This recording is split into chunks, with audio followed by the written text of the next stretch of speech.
দর্শক, খালেদা জিয়ার শারীরিক অবস্থা নিয়ে কথা বলছেন দলের সিনিয়র যুগ্ম মহাসচিব রুহুল কবির রিজভী। আমরা সরাসরি যাব সেখানে। বেগম জিয়াকে বিদেশে নেওয়া হতে পারে, সেই ক্ষেত্রে পরবর্তী সিদ্ধান্ত কি আসতে পারে?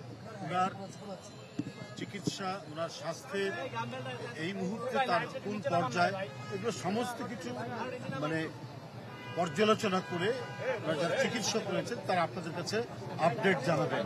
আমি যতটুকু দেখে এসেছি, আমি তো আর চিকিৎসক নই, আমি দেখতে এসেছি ওই যেমন বলেছি অন্যান্য যেমন আসছেন তেমনি প্রাণীর আকুলতা নিয়ে যে নেত্রীকে এক ঝলক দেখব, কিন্তু আমি আগেই বলেছি যে তাকে মানে সামনাসামনি কথা বলার সেই পরিস্থিতিটা নেই।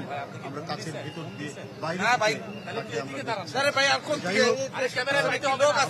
এই ব্যাপারে তার চিকিৎসকরা এসে ডিটেলসটা আপনাদের সামনে দেবে। ধন্যবাদ।